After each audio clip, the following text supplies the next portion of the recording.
മൂത്രം ഒഴിക്കുന്നത് സാധാരണഗതിയിൽ നല്ല ഫ്ലോയിൽ പുറത്തേക്ക് പോകാറുണ്ട്.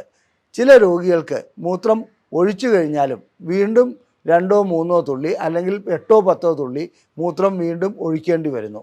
മൂത്രം ഒഴിച്ചു കഴിഞ്ഞാലും വീണ്ടും ഒഴിക്കണം തോന്നുന്നു. അതുപോലെ തന്നെ മൂത്രസഞ്ചിയിൽ മൂത്രം പരിപൂർണമായി പോകാതെ അവിടെ കെട്ടിക്കിടക്കുന്നു. എൻ്റെ ലിംഗത്തിൻ്റെ അറ്റത്തൊരു വേദന, വൃഷ്ണത്തിൽ വേദന, അതുപോലെ തന്നെ ഈ വേദന ശുക്ലം പോകുമ്പോൾ അനുഭവപ്പെടാറുണ്ട്. ഈ ആൻറ്റിജൻ ടെസ്റ്റ് ചെയ്യുകയാണെങ്കിൽ നമുക്ക് ഏറെക്കുറെ ഒരു രൂപം കിട്ടും. അത് കുറവാണെങ്കിൽ ശരി, കൂടുതലാണെങ്കിൽ തീർച്ചയായിട്ടും മറ്റ് ബയോപ്സി അങ്ങനെയുള്ള കാര്യങ്ങളിലേക്ക് പോയി പ്രോസ്റ്റേറ്റ് ക്യാൻസർ ആണോ എന്നുള്ളത് രോഗനിർണയം നടത്തണം. അതിനനുസരിച്ചുള്ള ചികിത്സകളിലേക്ക് പോകണം.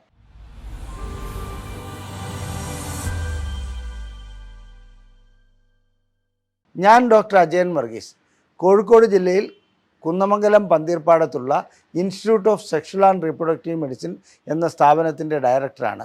International association of sexual medicine practitioners modern medicine എന്ന അസോസിയേഷൻ്റെ അഖിലേന്ത്യാ ചെയർമാനുമാണ്. പ്രോസ്റ്റേറ്റ് ഗ്രന്ഥിയെക്കുറിച്ചാണ് ഞാനിന്ന് നിങ്ങളോട് വിശദീകരിക്കാൻ ഉദ്ദേശിക്കുന്നത്.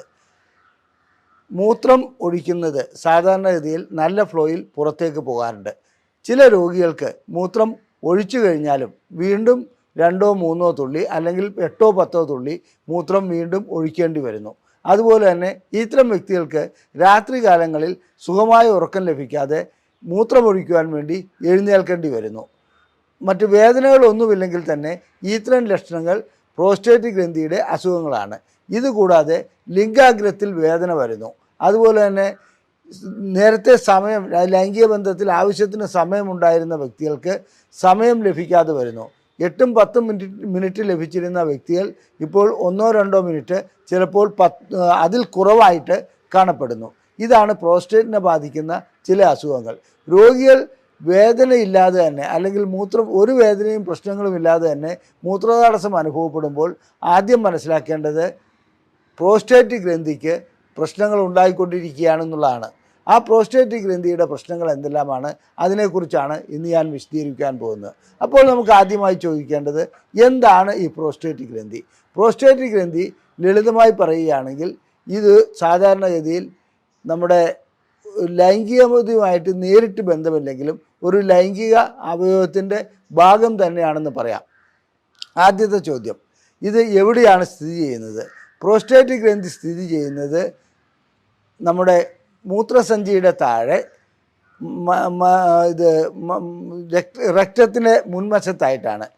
അപ്പോൾ മൂത്രക്കുഴൽ പ്രോസ്റ്റേറ്റ് ഗ്രന്ഥിക്ക് അകത്തുകൂടിയാണ് പോകുന്നത്. അതുപോലെ തന്നെ വൃഷ്ണങ്ങളിൽ നിന്നും വരുന്ന ശുക്ലം വഹിച്ചുകൊണ്ട് വരുന്ന കുഴൽ പ്രോസ്റ്റേറ്റ് ഗ്രന്ഥിയിൽ പ്രവേശിക്കുന്നു. അവിടെ നിന്ന് ചില എൻസൈമുകൾ, അതുപോലെ തന്നെ മറ്റു ചില ദ്രാവകങ്ങൾ അതിനകത്തേക്ക് ആ ശുക്ലത്തിന് കൂടുതൽ ഊർജം നൽകുവാനായി, ആ ഊർജം അല്ലെങ്കിൽ കൂടുതൽ അതിൻ്റെ ഘടന മാറ്റുവാനായി നൽകുന്നു. ഇത് ബീജാണുക്കൾക്ക് കൂടുതൽ നേരം നിലനിൽക്കുവാനും അതുപോലെ തന്നെ ബീജാണുക്കളുടെ പ്രവർത്തനത്തിന് സഹായകരമായി മാറുകയും ചെയ്യുന്നു. ഇതാണ് പ്രോസ്റ്റേറ്റ് ഗ്രന്ഥിയുടെ യഥാർത്ഥ ധർമ്മം. ഇതുകൂടാതെ പ്രോസ്റ്റേറ്റ് ഗ്രന്ഥി ലൈംഗികതയിൽ ഒരു കാര്യം കൂടി വഹിക്കുന്നുണ്ട്. ഏറ്റവും പൊട്ടൻ്റായിട്ടുള്ള അല്ലെങ്കിൽ ഏറ്റവും ശക്തിയായിട്ടുള്ള ടെസ്റ്റോസ്റ്ററോണിൻ്റെ ഒരു ഘടകം, അതായത് DHT എന്ന് പറയും, ഡൈഹൈഡ്രോ ടെസ്റ്റോസ്റ്ററോൺ ഉൽപ്പാദിപ്പിക്കുന്നത് അഥവാ ടെസ്റ്റോസ്റ്ററോണിനെ കൺവേർട്ട് ചെയ്തിട്ട് DHT ഉണ്ടാക്കുന്നതും പ്രോസ്റ്റേറ്റ് ഗ്രന്ഥി തന്നെയാണ്. അപ്പോൾ ഇത് എവിടെ സ്ഥിതി ചെയ്യുന്നു എന്നുള്ളതെന്ന് നാം മനസ്സിലാക്കി കഴിഞ്ഞു. അതുപോലെ തന്നെ ഇതിൻ്റെ ധർമ്മങ്ങൾ എന്താണെന്ന് മനസ്സിലാക്കി കഴിഞ്ഞു. സാധാരണ രീതിയിൽ ഒരു ഉപദ്രവവും ഉണ്ടാക്കാതെ ഈ പ്രവർത്തനങ്ങൾ നടന്നു പോയിക്കൊണ്ടേയിരിക്കും. എന്നാൽ ഒരു 50 വയസ്സാകുന്ന വ്യക്തിയെ സംബന്ധിച്ചിടത്തോളം 40 വയസ്സ് മുതൽ തുടങ്ങും. ഏതെങ്കിലും ഒരു ദിവസം മൂത്രമൊഴിക്കുമ്പോൾ അദ്ദേഹത്തിന് ഒരു നേരിയ തോതിൽ മൂത്രതടസ്സം അനുഭവപ്പെടുന്നു. ഇത്തരം മൂത്രതടസ്സം അനുഭവപ്പെടുന്ന വ്യക്തിയെ സംബന്ധിച്ചിടത്തോളം അത് സാരമില്ല, മറ്റെന്തെങ്കിലും പ്രശ്നങ്ങളായിരിക്കും, അല്ലെങ്കിൽ ഒരു ചെറിയ രീതിയിലുള്ള മൂത്രക്കടച്ചിൽ അനുഭവപ്പെടുന്നു, ഇതിനെയൊക്കെ അവഗണിക്കുകയാണ് ചെയ്യാറുള്ളത്. ഇത് ലൈംഗികമായിട്ടുള്ള ഒരു പ്രശ്നങ്ങളുമില്ലെങ്കിലും ഈ മൂത്രതടസ്സം ആദ്യമായി അനുഭവപ്പെടുമ്പോൾ ഒരു 50 വയസ്സിനടുത്ത വ്യക്തിയാണെങ്കിൽ 40 വയസ്സ് മുതൽ തുടങ്ങാറുണ്ട്. തൻ്റെ ലൈംഗിക ശേഷി കുറവിലേക്കുള്ള ഒരു കാൽവയ്പ്പാണ്, ഒരു ചുവടുവയ്പ്പാണ് അതെന്ന് മനസ്സിലാക്കുക. അപ്പോൾ അതെങ്ങനെയാണ് സംഭവിക്കുന്നത്? ബിനൈൽ പ്രോസ്റ്റാറ്റിക് ഹൈപ്പർപ്ലേസിയ എന്ന ഒരു അസുഖത്തിൻ്റെ ആരംഭം അവിടെ കുറിക്കുകയാണ്. ഇത് പ്രോസ്റ്റേറ്റ് ഗ്രന്ഥിക്ക് വീക്കം ഉണ്ടാക്കുന്ന ഒരവസ്ഥയാണ്. അപ്പോൾ എങ്ങനെയാണ് ഈ വീക്കം ഉണ്ടാക്കുന്നതെന്നുള്ളത് ഞാൻ പിന്നീട് വിശദീകരിക്കാം. അതിനു മുമ്പ് നമുക്ക് പ്രോസ്റ്റേറ്റിനെ ബാധിക്കുന്ന അസുഖങ്ങൾ എന്തെല്ലാമാണെന്നുള്ളത് നമുക്കൊന്ന് പരിശോധിച്ച് നോക്കാം. പ്രോസ്റ്റേറ്റിനെ ബാധിക്കുന്ന അസുഖങ്ങളിൽ ഒന്ന് പ്രോസ്റ്റാറ്റൈറ്റിസ്, അതായത് പ്രോസ്റ്റേറ്റിന് അണുബാധ ഉണ്ടാകുന്നു അല്ലെങ്കിൽ പ്രോസ്റ്റേറ്റിന് വീക്കമുണ്ടാകുന്നു, ഇത്തരം അസുഖങ്ങൾ. അടുത്തതായിട്ട് BPH, ബിനൈൻ പ്രോസ്റ്റാറ്റിക് ഹൈപ്പർപ്ലാസിയ എന്ന് പറഞ്ഞാൽ, ഈ ഹൈപ്പർപ്ലാസിയ എന്ന് പറഞ്ഞാൽ അതിന് ആ ഗ്രന്ഥി വളരുകയാണ്, പക്ഷേ അത് ക്യാൻസർ അല്ല. അപ്പോൾ വളരുന്നതോടുകൂടി എന്ത് സംഭവിക്കുന്നു വെച്ചാൽ ഇതിനകത്തുകൂടിയാണ് മൂത്രക്കുഴൽ പോകുന്നത്, ശുക്ലത്തിൻ്റെ കുഴലുകൾ അതിൽ കൂടെയാണ് പോകുന്നത്. അപ്പോൾ ആ കുഴലുകൾ ഇത് ഞെരിച്ചമർത്തുന്നു, അതുകൊണ്ട് വേണ്ടത്ര ഫ്ലോ ലഭിക്കാതെ വരുന്നു. മൂത്രം ഒഴിച്ചു കഴിഞ്ഞാലും വീണ്ടും ഒഴിക്കണം എന്ന് തോന്നുന്നു. അതുപോലെ തന്നെ മൂത്രസഞ്ചിയിൽ മൂത്രം പരിപൂർണമായി പോകാതെ അവിടെ കെട്ടിക്കിടക്കുന്നു. തന്മൂലം അണുബാധ മൂത്രസഞ്ചിയിൽ ഉണ്ടാകുന്നു. മൂത്രസഞ്ചിയുടെ ആ ഭിത്തികൾക്ക് ചിലപ്പോൾ തടുപ്പ് ഉണ്ടാകുന്ന ഒരവസ്ഥയിലേക്ക് വരെ അത് പോകുന്നു. ഇനി പ്രോസ്റ്റൈറ്റിസിന് മറ്റൊരിതുണ്ട്, അത് 3 തരത്തിലുണ്ട്. അത് അക്യൂട്ട് പ്രോസ്റ്റൈറ്റിസ് ഉണ്ട്, ക്രോണിക് പ്രോസ്റ്റൈറ്റിസ് ഉണ്ട്, അതുപോലെ തന്നെ CPPS എന്ന് പറയുന്ന വേറൊരു രൂപത്തിലുള്ള പ്രോസ്റ്റൈറ്റിസ് ഉണ്ട്. അതിന് അണുബാധയൊന്നും അവിടെ ഉണ്ടാകണമെന്നേ ഇല്ല, മറ്റേ രണ്ടും അണുബാധ ഉണ്ടാകുന്നതുകൊണ്ടാണ്. ഇനി അപ്പോൾ നമ്മൾ പ്രോസ്റ്റൈറ്റിസിനെ കുറിച്ച് പറഞ്ഞു തന്നു. ബിനൈൽ ഹൈപ്പർപ്ലാസിയ, അതായത് BPH, അത് സാധാരണ കണ്ടുവരുന്ന ഒരു അസുഖമാണ്, അർബുദമല്ല എന്ന് പറഞ്ഞു കഴിഞ്ഞു. ഇതുകൂടാതെ ശരിയായ ഒരു അർബുദ രോഗവും കൂടി പ്രോസ്റ്റേറ്റ് ഗ്രന്ഥിക്ക് ബാധിക്കാറുണ്ട്. അത് 3 തരത്തിലുണ്ട്. എന്നാലും ശരി, ആ തരങ്ങൾ എന്തെങ്കിലും ആവട്ടെ, അതിനെക്കുറിച്ച് ഞാൻ പിന്നീട് വിശദീകരിക്കാം. അത്തരം അർബുദം ബാധിക്കുകയാണെങ്കിൽ അതിന് ലൈംഗിക ശേഷിയെ മാത്രമല്ല ശരീരത്തിൻ്റെ മൊത്തം പ്രവർത്തനങ്ങളെ ബാധിക്കുന്ന രീതിയിലാണ് പ്രോസ്റ്റേറ്റിൻ്റെ അർബുദം ബാധിക്കുന്നത്. എന്നിരുന്നാലും ഈ അർബുദ രോഗം ചികിത്സിച്ച് മാറ്റാവുന്ന ഒരു അസുഖം മാത്രമാണ് ഇത്. പ്രോസ്റ്റേറ്റിനെ സംബന്ധിച്ചിടത്തോളം വളരെയധികം സ്പ്രെഡ് ചെയ്ത് അങ്ങനെ പ്രശ്നങ്ങൾ ഉണ്ടാക്കുന്ന ഒരു അർബുദ രോഗമല്ല. പ്രോസ്റ്റേറ്റ് ഗ്രന്ഥി മൂലമുണ്ടാകുന്ന അസുഖങ്ങൾ എങ്ങനെയാണ് ലൈംഗികതയെ ബാധിക്കുന്നത്, ഏതെല്ലാം തരത്തിലുള്ള ലൈംഗിക പ്രശ്നങ്ങളാണ് പ്രോസ്റ്റേറ്റ് ഗ്രന്ഥി മൂലം ഉണ്ടാകുന്നതെന്ന് നമുക്ക് പരിശോധിക്കാം. പ്രോസ്റ്റേറ്റ് ഗ്രന്ഥിക്ക് പ്രശ്നങ്ങൾ ഉണ്ടായിക്കഴിഞ്ഞാൽ ലൈംഗികമായിട്ടുള്ള ശേഷിക്കുറവുണ്ടാവും. ഞാൻ നേരത്തെ സൂചിപ്പിച്ചിരുന്നു, ഏറ്റവും പൊട്ടൻ്റായിട്ടുള്ള ഒരു ഹോർമോൺ, അതായത് DHT എന്ന ഹോർമോൺ ഉൽപ്പാദിപ്പിക്കുന്നത്, അല്ലെങ്കിൽ അതിനെ ടെസ്റ്റോസ്റ്ററോണിനെ മാറ്റി DHT ആക്കുന്നത് പ്രോസ്റ്റേറ്റാണ്. ആ പ്രോസ്റ്റേറ്റിൻ്റെ ആ പ്രവർത്തനം മന്ദീഭവിക്കുന്നതോടുകൂടി തീർച്ചയായിട്ടും ലൈംഗിക ശേഷിക്കുറവ് അനുഭവപ്പെടും. ഇതുകൂടാതെ ശീഘ്രസ്ഖലനം അനുഭവപ്പെടുന്നതിലും പ്രോസ്റ്റേറ്റ് ഗ്രന്ഥിയുടെ അസുഖങ്ങൾ, അതായത് പ്രോസ്റ്റേറ്റൈറ്റിസ്, അതിന് പങ്കുവഹിക്കുന്നുണ്ടെന്നാണ് കണക്കിലാക്കപ്പെടുന്നത്. ക്യാൻസർ ബാധിക്കുകയാണെങ്കിൽ തീർച്ചയായിട്ടും ഇത്തരം അസുഖങ്ങളെല്ലാം ഉണ്ടാകും. അതായത് ലൈംഗികമായിട്ടുള്ള ശേഷിക്കുറവ്, ലൈംഗികമായിട്ടുള്ള ബലക്കുറവ്, അതുപോലെ തന്നെ സമയം ലഭിക്കാത്ത ഒരവസ്ഥ വരിക, ഒരിക്കൽ ഇടയ്ക്ക് വെച്ച് തന്നെ, അതായത് ബന്ധത്തിൽ ഏർപ്പെട്ടുകൊണ്ടിരിക്കുമ്പോൾ ലിംഗം തളർന്നു പോകുന്ന അവസ്ഥ വരിക, ഇതൊക്കെ പ്രോസ്റ്റേറ്റ് ഗ്രന്ഥിക്ക് പ്രശ്നങ്ങൾ ഉണ്ടാകുമ്പോൾ കണ്ടുവരുന്ന അവസ്ഥകളാണ്. അതുകൊണ്ട് പ്രോസ്റ്റേറ്റ് ഗ്രന്ഥിയുടെ പ്രശ്നങ്ങൾ നമുക്ക് മുൻകൂട്ടി മനസ്സിലാക്കുകയാണെങ്കിൽ, അതിനുള്ള ചികിത്സ നൽകുകയാണെങ്കിൽ തീർച്ചയായിട്ടും ലൈംഗിക ശേഷി വീണ്ടെടുക്കുവാൻ കഴിയും. ഇനി പ്രോസ്റ്റേറ്റ് ഗ്രന്ഥിയെ സംബന്ധിച്ചിടത്തോളം പ്രോസ്റ്റൈറ്റിസ് എന്ന് പറയുന്ന ആ ഒരു അസുഖത്തിന് സാധാരണ രീതിയിൽ ഞാൻ പറഞ്ഞു 3 തരത്തിലുള്ള പ്രോസ്റ്റേറ്റൈറ്റിസ് ഉണ്ട്. അതിനെക്കുറിച്ച് നമുക്കൊന്ന് നോക്കാം. എന്താണ് ഈ പ്രോസ്റ്റേറ്റൈറ്റിസ്? സാധാരണ ഇതിൽ എല്ലാ അണുബാധകളും നമ്മുടെ ശരീരത്തിൽ പ്രശ്നങ്ങൾ ഉണ്ടാക്കാറുണ്ട്. ഇപ്പോൾ നമ്മളെ സംബന്ധിച്ചിടത്തോളം ഒരു പനി വരുന്നത് അണുബാധ കൊണ്ടായിരിക്കാം.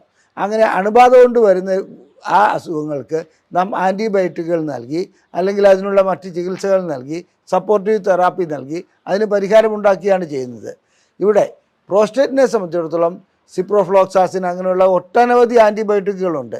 അത്തരം ആൻറ്റിബയോട്ടിക്കുകൾ നൽകി അതിന് പരിഹാരമുണ്ടാക്കുന്നില്ലെങ്കിൽ ലൈംഗികമായിട്ടുള്ള ശേഷിക്കുറവുണ്ടാകുന്നു, സമയക്കുറവുണ്ടാകുന്നു, ഈ പ്രശ്നങ്ങളെല്ലാം ഉണ്ടാകുന്നു. അപ്പോൾ ഇത് കണ്ടുപിടിക്കുവാൻ എന്താണ് മാർഗം? പ്രോസ്റ്റേറ്റൈറ്റിസ് ഉണ്ടോ എന്നുള്ളത്. തീർച്ചയായിട്ടും പ്രോസ്റ്റേറ്റൈറ്റിസ് വരുമ്പോൾ മൂത്രക്കടച്ചിലും അതുപോലെ തന്നെ അടിവയറിൽ വേദനയും ഉണ്ടാവും. അത്തരം സന്ദർഭങ്ങളിൽ ഇതിൻ്റെ പരിശോധനകൾ നടത്തുകയും രക്തം പരിശോധിക്കുക, പ്രോസ്റ്റേറ്റിൻ്റെ PSA മുതലായ ടെസ്റ്റുകൾ ചെയ്യുക, അതുകൂടാതെ ഒക്കുമെങ്കിൽ സാധ്യമാണെങ്കിൽ സ്കാനിങ് നടത്തുക, പിന്നെ മൂത്രം പരിശോധിക്കുക. ഇതെല്ലാം ചെയ്തു കഴിഞ്ഞാൽ പ്രോസ്റ്റേറ്റിസ് ആണോ എന്നുള്ളത് നമുക്ക് അനുമാനിക്കുവാൻ കഴിയും. പ്രോസ്റ്റേറ്റിസ് ആണെങ്കിൽ അക്യൂട്ട് പ്രോസ്റ്റേറ്റിസ് എന്ന് പറയുന്നത് സാധാരണ ഇതിലൊരു 8-10 ദിവസം കൊണ്ട് അധികരിച്ച് വന്ന ഒരു പ്രോസ്റ്റേറ്റിസ് ആണ്. കഠിനമായ വേദനയൊക്കെ ഉണ്ടാവും. അതിന് നമ്മൾ ആൻറ്റിബയോട്ടിക് ഏതാണോ കൾച്ചർ ആൻഡ് സെൻസിറ്റിവിറ്റി ഒക്കെ നടത്തിയോ അതിനു മുമ്പോ നമുക്ക് ആൻറ്റിബയോട്ടിക്കുകൾ നൽകി അതിനുള്ള പരിഹാരമുണ്ടാക്കാൻ കഴിയുന്നതാണ്. അത് സാധാരണ രീതിയിൽ അത് പെട്ടെന്ന് തന്നെ മാറിപ്പോകുന്ന ഒന്നാണ് അക്യൂട്ട് പ്രോസ്റ്റേറ്റൈറ്റിസ്. എന്നാൽ ക്രോണിക് പ്രോസ്റ്റേറ്റൈറ്റിസ് അങ്ങനെയല്ല. അത് വലിയ പ്രശ്നങ്ങൾ ഉണ്ടാക്കാതെ എന്നാൽ നീണ്ടു നിൽക്കുന്ന ഒന്നാണ്. ഇത് ലൈംഗികതയെ വല്ലാതെ ബാധിക്കുന്നുണ്ട്. അതായത് ലൈംഗികതയെ ബാധിക്കുന്നു എന്ന് പറഞ്ഞാൽ നാം അറിയുന്നില്ല ഇതാണ് കാരണമെന്നുള്ളത്. അപ്പോൾ വേദന അത്ര കാഠിന്യമുള്ള വേദനയൊന്നും ആയിരിക്കില്ല, മൂത്രക്കടിച്ചിലും അത്ര വലിയ കാഠിന്യം ഉണ്ടാവില്ല. ചില സന്ദർഭങ്ങളിൽ ചിലപ്പോൾ കഠിനമായി വരാറുമുണ്ട്. അത് വെള്ളം കുടിക്കുമ്പോഴും അത് മറ്റു രീതിയിലുള്ള ആൻറ്റിബയോട്ടിക്കുകളും ഒക്കെ ആൻറ്റിബയോട്ടിക്കുകൾ കൂടുതൽ കഴിക്കുകയും വെള്ളം കൂടുതൽ കുടിക്കുകയും ചെയ്യുകയാണെങ്കിൽ അത് ചിലപ്പോൾ മാറിപ്പോകാറുമുണ്ട്. വീണ്ടും അതേ രൂപത്തിൽ അത് വരികയും ചെയ്യുന്നു. ഇതാണ് ക്രോണിക് പ്രോസ്റ്റേറ്റൈറ്റിസ്. അതിന് നിരന്തരമായിട്ടുള്ള കണ്ടിന്യൂസ് ആയിട്ടുള്ള ചികിത്സ ആവശ്യമാണ്. ക്രോണിക് ആവട്ടെ അക്യൂട്ട് ആവട്ടെ ലൈംഗികമായിട്ടുള്ള ശേഷിക്കുറവ് സൃഷ്ടിക്കുന്നു. ലൈംഗികമായിട്ടുള്ള പ്രശ്നങ്ങൾ ശേഷിക്കുറവ് മാത്രമല്ല സമയക്കുറവ് സൃഷ്ടിക്കുന്നു. പിന്നെ ലൈംഗികതയോട് താല്പര്യമില്ലാതാക്കുന്ന ഒരവസ്ഥ കൂടി ഈ ക്രോണിക് പ്രോസ്റ്റേറ്റൈറ്റിസിന് ഉണ്ടാകാറുണ്ട്. അക്യൂട്ട് പ്രോസ്റ്റേറ്റൈറ്റിസിന് അത്രയും വരാറില്ല. അപ്പോൾ ഇതിനുള്ള പരിഹാര മാർഗം ഞാൻ പറഞ്ഞു തന്നു. വേണ്ട സമയത്ത്, അതായത് ഇത് കാണുന്ന സമയത്ത് തന്നെ തുടക്കത്തിൽ തന്നെ അതിൻ്റെ പരിശോധനകൾ നടത്തി വ്യക്തമായ ചികിത്സ നൽകുകയാണ് വേണ്ടത്. അപ്പോൾ നാം അക്യൂട്ട് പ്രോസ്റ്റേറ്റൈറ്റിസിനെ കുറിച്ച് പറഞ്ഞു കഴിഞ്ഞു, ക്രോണിക് പ്രോസ്റ്റേറ്റൈറ്റിസിനെ കുറിച്ച് പറഞ്ഞു കഴിഞ്ഞു. ഇനി നാം മറ്റൊരു രൂപത്തിലുള്ള, അതായത് ബാക്ടീരിയൽ അല്ലാത്ത, ചിലപ്പോൾ വൈറസ് ബാധിച്ചിട്ട് പ്രോസ്റ്റേറ്റൈറ്റിസ് ഉണ്ടാകാറുണ്ട്. അപ്പോൾ നമ്മൾ ആൻറ്റിബയോട്ടിക് നൽകിയതുകൊണ്ട് അതിന് യാതൊരു പ്രയോജനവും ലഭിക്കില്ല. അതിൻ്റേതായ ആൻറ്റി വൈറൽ ഡ്രഗ്സ് നൽകേണ്ടതുണ്ട്. അതുകൊണ്ട് ആൻറ്റിബയോട്ടിക് നൽകിയിട്ട് മാറാത്ത പ്രോസ്റ്റേറ്റിസുകൾക്ക് അത് വൈറലാണോ എന്നുള്ള സംശയം ഡോക്ടർമാർക്ക് ഉണ്ടാകും. അതിനനുസരിച്ച് അവർ ആൻറ്റിവൈറൽ ഡ്രഗ്സ് നൽകുന്നതായും കാണപ്പെടാറുണ്ട്. അത്തരം രോഗികളെ സംബന്ധിച്ചിടത്തോളം ആൻറ്റിവൈറൽ മരുന്നുകൾ നൽകുന്നതോടുകൂടി അതിന് പരിഹാരമുണ്ടാകുന്നതായും കാണാൻ പറ്റുന്നുണ്ട്. ഇനി അടുത്തതായിട്ട് വേറൊരു രൂപത്തിലുള്ള, അതായത് ഒരു അണുബാധയുമില്ലാത്ത ഒരു തരത്തിലുള്ള പ്രോസ്റ്റേറ്റൈറ്റിസ് ഉണ്ട്. അത് CPPS എന്നാണ് പറയുന്നത്, ക്രോണിക് പ്രോസ്റ്റേറ്റൈറ്റിസ് പെയിൻ സിൻഡ്രോം. ഇത് സാധാരണഗതിയിൽ ഡോക്ടർമാരെ പോലും, അതായത് വൈദ്യശാസ്ത്രത്തെ പോലും കുഴക്കുന്ന ഒരു അസുഖമാണ്. രോഗി വന്ന് പറയുന്ന ലക്ഷണങ്ങൾ കണ്ടാൽ ഇത് വല്ല മാനസിക രോഗത്തിൻ്റെയും തുടക്കമാണോ എന്ന് തോന്നി പോകും. എൻ്റെ ലിംഗത്തിൻ്റെ അറ്റത്തൊരു വേദന, വൃഷ്ണത്തിൽ വേദന, അതുപോലെ തന്നെ ഈ വേദന ശുക്ലം പോകുമ്പോൾ അനുഭവപ്പെടാറുണ്ട്. ഇതൊക്കെ നോക്കുമ്പോൾ യാതൊരു കാരണമോ കൾച്ചർ ചെയ്താലോ സെൻസിറ്റിവിറ്റി ചെയ്താലോ രക്തം പരിശോധിച്ചാലോ ഒന്നും കാണാനുണ്ടാവില്ല. അപ്പോൾ സ്വാഭാവികമായും രോഗിക്ക് എന്തെങ്കിലും മാനസിക പ്രശ്നമുണ്ടോ എന്ന് വരെ ഡോക്ടർമാർ സംശയിച്ചു പോകും. ഇത് CPPS എന്ന അസുഖം സാധാരണഗതിയിൽ അണുബാധ കൊണ്ടുണ്ടാകുന്നതേ അല്ല. അത് ഒരു ന്യൂറോ മസ്കുലാർ ഡിസോർഡറാണ്. അതായത് ഞരമ്പ് സംബന്ധമായതും ഹോർമോൺ സംബന്ധമായതും പേശികൾ സംബന്ധമായതുമായിട്ടുള്ള ഒരു അസുഖമാണ്. ആ അസുഖത്തിൻ്റെ കാരണം ഇതുവരെ കണ്ടുപിടിക്കപ്പെട്ടിട്ടില്ല. എന്നിരുന്നാലും ചില അനുമാനങ്ങളിലേക്ക് എത്താൻ കഴിഞ്ഞിട്ടുണ്ട്, അത്രമാത്രം. അപ്പോൾ ഇത് അനുഭവപ്പെടുന്ന വ്യക്തികളെ സംബന്ധിച്ചിടത്തോളം അവർ വളരെ നിരാശരായിരിക്കും. കാരണം എന്ന് വെച്ചിട്ടുണ്ടെങ്കിൽ അവർക്ക് ഇത് കാരണം കണ്ടുപിടിക്കാതെ 6 മാസം 8 മാസമായിട്ട് പല ഡോക്ടർമാരെ കാണിക്കും. ഓരോ ഡോക്ടർമാരെ മാറി മാറി കാണിക്കുന്നു. ആ മൂത്രം ഒഴിക്കുന്ന ഭാഗത്ത് വേദനയുണ്ട്, ലിംഗത്തിൻ്റെ അറ്റത്ത് വേദനയുണ്ട്, എൻ്റെ നട്ടലിലേക്ക് വേദന വ്യാപിക്കുന്നുണ്ട്, പിന്നെ മലദ്വാരത്തിലേക്ക് വേദന വ്യാപിക്കുന്നുണ്ട്. ഇതൊക്കെ രോഗികൾ പറയുമ്പോൾ ഡോക്ടർമാർക്ക് കാരണം കണ്ടുപിടിക്കാൻ കഴിയാത്തൊരവസ്ഥയിലേക്ക് പോകുന്ന അവസ്ഥയാണ് കാണുന്നത്. വാസ്തവത്തിൽ ഇതിൻ്റെ പരിശോധനകൾ വഴിക്ക് ഒരു ടെസ്റ്റ് നടത്തിയിട്ട് ഇത് കണ്ടുപിടിക്കാനോട്ട് കഴിയുകയുമില്ല. CPPS ഇന്ന് ഒരു 5% രോഗികളിൽ കണ്ടുവരുന്ന ഒന്നാണ്. പ്രത്യേകിച്ച് ചെറുപ്പക്കാരിൽ, അതായത് 30 വയസ്സിന് മേലോട്ടുള്ളവരിൽ പോലും ഇത് കണ്ടുവരുന്നുണ്ട്. ഇത് ചികിത്സിക്കുക എന്ന് പറഞ്ഞാൽ അതിന് ദുഷ്കരമായൊരു ചികിത്സാ രീതികളാണുള്ളത്. ഓരോ ആൻറ്റിബയോട്ടിക് കൊണ്ടോ അതുകൊണ്ടോ മാറ്റം വരുത്താൻ കഴിയില്ല. എല്ലാ പരിശോധനകളും നടത്തി ന്യൂറോ മസ്കുലാർ ഡിസോർഡർ ആണോ ഹോർമോണൽ ഡിസോർഡർ ആണോ ഇതെല്ലാം കണ്ടുപിടിച്ചതിന് ശേഷമേ അത് മനസ്സിലാക്കുവാൻ കഴിയുള്ളൂ. മാത്രമല്ല ഇവരുടെ വൃഷ്ണസഞ്ചിയെക്കുറിച്ച് ഇവരെപ്പോഴും വ്യാകുലപ്പെട്ടുകൊണ്ടിരിക്കും. ക്ഷീണം വല്ലാതെ ഉണ്ടാവും. രാത്രിയിൽ ഇടയ്ക്കിടയ്ക്ക് മൂത്രം ഒഴിക്കേണ്ടതായി വരുന്നു. ഈ നട്ടലിലേക്കുള്ള വേദന മിക്കപ്പോഴും അസഹ്യമായി മാറാറുണ്ട്. അതുപോലെ തന്നെ മലദ്വാരത്തിൽ വേദന അനുഭവപ്പെടുന്നു. അത്തരം രോഗികളെ സംബന്ധിച്ചിടത്തോളം ലൈംഗിക ശേഷി വല്ലാതെ നഷ്ടപ്പെട്ടു പോകുന്നതായി കാണാം. കാരണം ശുക്ലവിസർജനവും വളരെ വേദനാജനകമായിരിക്കും. ശുക്ലം പോകുമ്പോൾ എനിക്ക് വേദന അനുഭവപ്പെടുന്നു എന്ന് പറയും. അപ്പോൾ ചോദിക്കേണ്ട കാര്യങ്ങൾ മറ്റ് ലക്ഷണങ്ങളുണ്ടോ, നട്ടലിലേക്ക് വേദനയുണ്ടോ, ഇതെല്ലാം ആ ഒരു ചോദ്യങ്ങൾ ചോദിച്ചുകൊണ്ട് തന്നെ ഒരു രോഗനിർണയത്തിലെത്താൻ കഴിയും. അങ്ങനെ രോഗനിർണയത്തിലെത്തിയതിന് ശേഷം അതിനനുസരിച്ചുള്ള ചികിത്സ നൽകുന്നതാണ് CPPSൻ്റെ പരിഹാര മാർഗം. ആൻറ്റിബയോട്ടിക്കിൽ ഒരാഴ്ചയോ 2 ആഴ്ചയൊക്കെ എംപിരിക്കലായിട്ട്, അതായത് ഒരു പരീക്ഷണാടിസ്ഥാനത്തിൽ കൊടുത്തു നോക്കുന്നതിൽ തെറ്റില്ല. അതുകൊണ്ട് ഫലം കാണുന്നില്ലെങ്കിൽ തീർച്ചയായിട്ടും ഈ CPPS ആണോ എന്നുള്ളത് നാം മറ്റ് മാർഗങ്ങളിലൂടെ കണ്ടെത്തേണ്ടതുണ്ട്. ഇനി നമുക്ക് ബിനൈൻ പ്രോസ്റ്റാറ്റിക് ഹൈപ്പർപ്ലേസിയ അഥവാ BPH അഥവാ പ്രോസ്റ്റേറ്റിനുണ്ടാകുന്ന വീക്കം എന്ന അസുഖത്തിലേക്ക് വരാം. ഇത് ലൈംഗികതയെ ബാധിക്കുന്ന ഒരസുഖമാണ്. എന്തുകൊണ്ടെന്നറിയില്ല, ലട്സ് അതായത് ലോവർ യൂറിനറി ട്രാക്ട് സിൻഡ്രോം എന്ന ഒരു അവസ്ഥ ഇതിൻ്റെ കൂട്ടത്തിലുണ്ടാകുന്നു. എന്തുകൊണ്ടാണെന്നറിയില്ല, ഈ ലൈംഗിക ശേഷിക്കുറവ് നേരിട്ടുള്ളതാണോ അതോ ഇതിൻ്റെയൊക്കെ ആകെത്തുകയാണോ എന്നുള്ളത് പറയാൻ കഴിയില്ലെങ്കിലും BPH ഉണ്ടാകുന്ന, അതായത് പ്രോസ്റ്റേറ്റിന് വീക്കം ഉണ്ടാകുന്ന മിക്ക രോഗികളിലും സാധാരണഗതിയിൽ ശേഷിക്കുറവ് ഉണ്ടാകുന്നുണ്ട്, അതുപോലെ തന്നെ സമയക്കുറവ് ഉണ്ടാകുന്നുണ്ട്. ഇത്തരം രോഗികൾക്ക് ഞാൻ നേരത്തെ സൂചിപ്പിച്ച 50 വയസ്സാണ് ഇതിൻ്റെ ഒരു പ്രായപരിധി. ഒരു 40-50 വയസ്സാകുമ്പോഴത്തേക്കും അവർക്ക് ഇങ്ങനെ മൂത്രം പോകുന്നതിന് തടസ്സം വരുന്നതായിട്ട് അനുഭവപ്പെടുന്നുണ്ട്. അപ്പോൾ ഇതിൻ്റെ കാരണങ്ങൾ എന്താണ്? അമിതമായിട്ടുള്ള വണ്ണം ഇതിനൊരു കാരണമായി പറയുന്നുണ്ട്. അതുപോലെ തന്നെ മറ്റു ചില അണുബാധകൾ ഇതിൻ്റെ കാരണമായി പറയുന്നുണ്ട്. പിന്നെ പ്രമേഹം ഇതിൻ്റെ ഒരു കാരണമായി പറയുന്നുണ്ട് BPH ഉണ്ടാകുന്നതിന്. ഇനി പ്രഷറുള്ളവരിലൊക്കെ വളരെ അപൂർവമായിട്ട് അങ്ങനെ ഇത് പറയാൻ പറ്റില്ല. എന്നിരുന്നാലും പ്രായം തന്നെയാണ് ഇതിനൊരു ഘടകമായി പറയുന്നത്. പ്രായത്തോടൊപ്പം ജനിതകം ഇതിനൊരു പാരമ്പര്യ ഘടകം ഇതിൻ്റെ ഒരു പ്രധാനപ്പെട്ട ഘടകമാണ് BPHൻ്റെ. എല്ലാ വ്യക്തികൾക്കും 50 വയസ്സ് കഴിഞ്ഞാൽ BPH ഉണ്ടായിക്കൊള്ളണമെന്ന് ഒരു നിർബന്ധവുമില്ലല്ലോ. എന്നാൽ അവരുടെ ഹിസ്റ്ററി എടുക്കുകയാണെങ്കിൽ അവരുടെ കുടുംബത്തിൽ അച്ഛനോ അല്ലെങ്കിൽ അച്ഛൻ്റെ അച്ഛനോ അമ്മാവന്മാർക്കോ ആർക്കെങ്കിലും പ്രോസ്റ്റേറ്റ് വീക്കം ഉണ്ടായിട്ടുണ്ടെങ്കിൽ ഇവർക്കും ഉണ്ടാകാനുള്ള സാധ്യത ഉണ്ടെന്നുള്ളത് മനസ്സിലാക്കുക. അപ്പോൾ BPHനെ സംബന്ധിച്ചിടത്തോളം മൂത്രം പോകാത്ത ഒരവസ്ഥ വരുന്നതോടുകൂടി മൂത്രസഞ്ചിയിൽ മൂത്രം കുറച്ച് കെട്ടിക്കിടക്കുന്നു.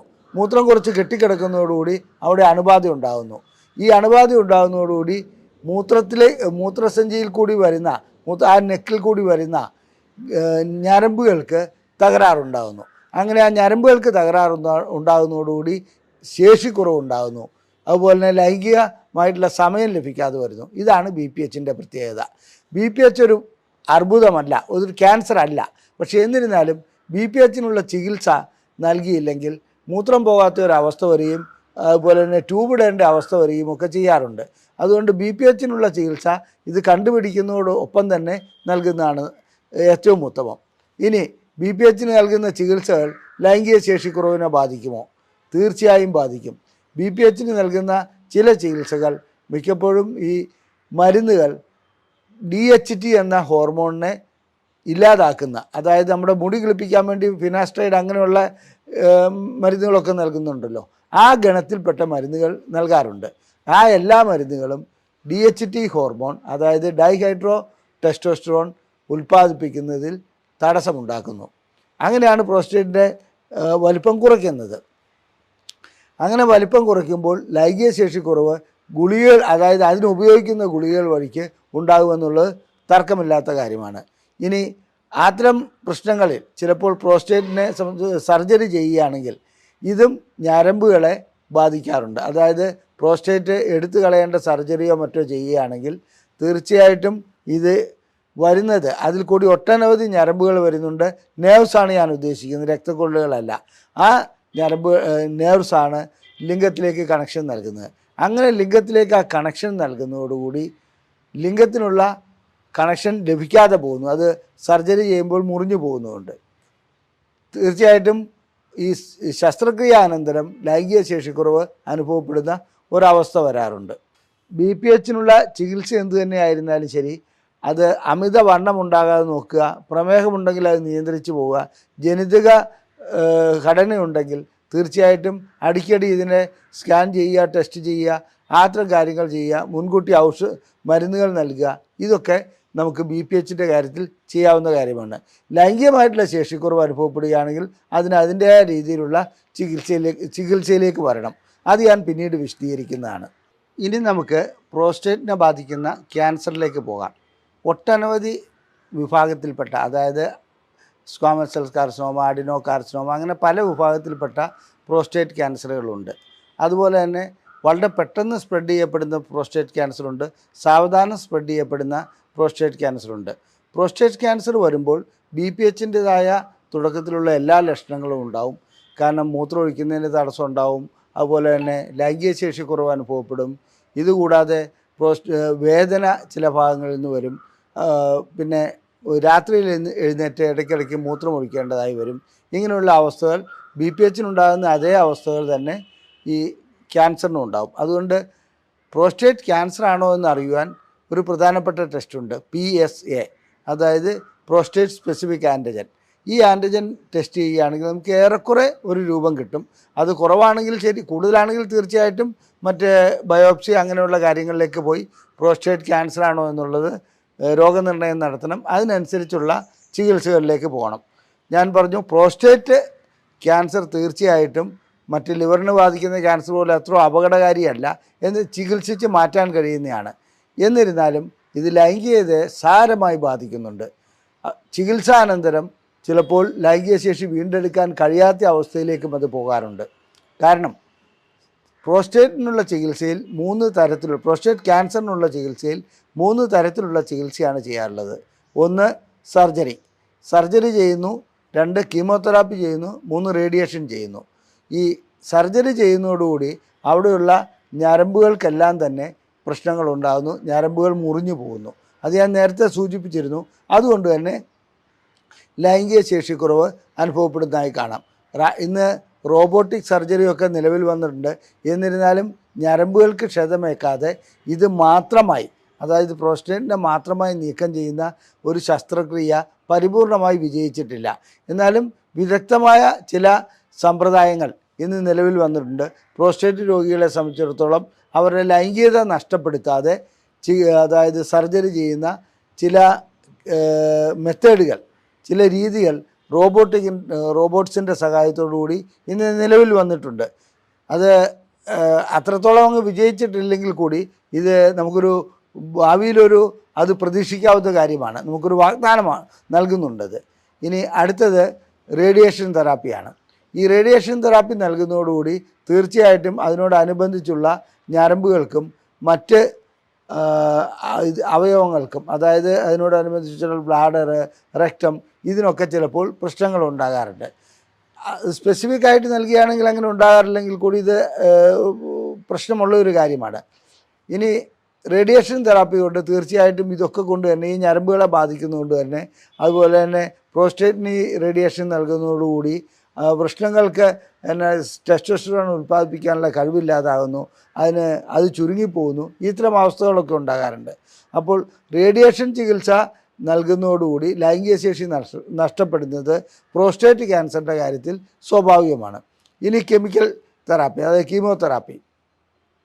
കീമോതെറാപ്പി നൽകുന്നതോടുകൂടി പ്രോസ്റ്റേറ്റിൻ്റെ പ്രശ്നങ്ങൾ ഒരു പരിധിവരെ പരിഹരിക്കാൻ കഴിയുന്നുണ്ട്.